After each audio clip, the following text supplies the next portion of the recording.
Hi there everyone, welcome to Engineering with Pritam and another video of PTC Creo parametric series.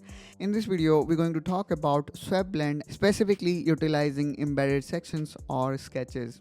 In our last video, we saw how we can perform swept blend using selected section. If you want to see and learn how we can create that variant, then you can check out our video that we have added in the description of this video.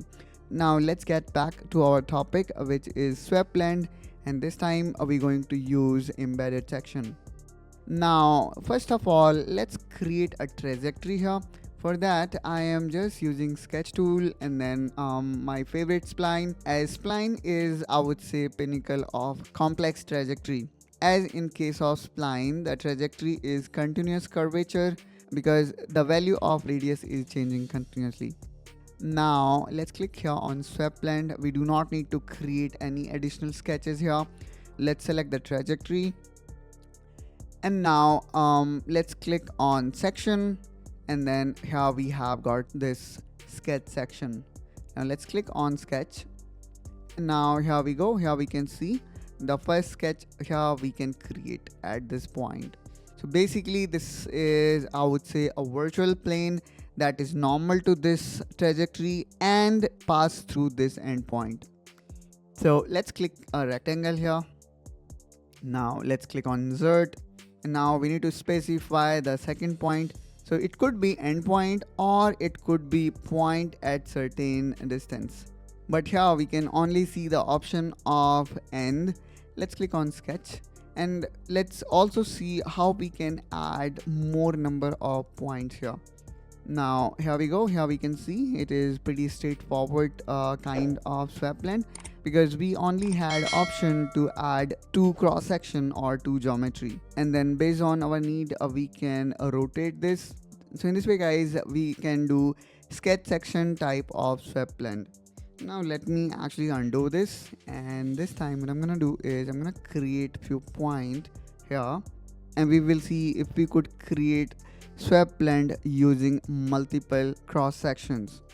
Now let's click again on swept blend. Let's select the trajectory, go to section, and let's again click on sketch section, and now let's click here on sketch. Again, I'm gonna quickly create a rectangle here to expedite, and now let's click on insert. Now here I have a reference, so instead of going directly to end, I can select this point and then I can click again on sketch.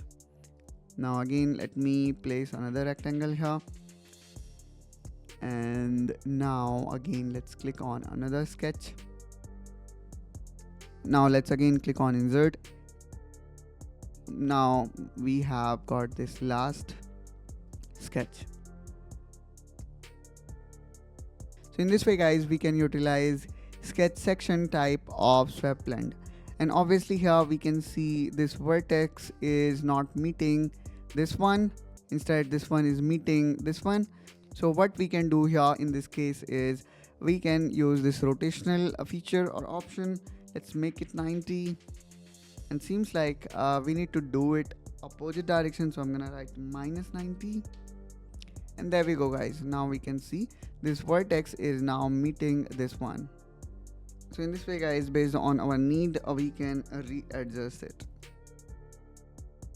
And then obviously you can play with tangency just like what we did in our some of previous example, and can customize this complicated feature based on our need. I hope, guys, you find this video helpful and informational. If yes, then do like and subscribe to Engineering with Pritam to follow complete PTC Creo parametric series, and I will catch you soon in one such another video. Till then, you take care and bye bye.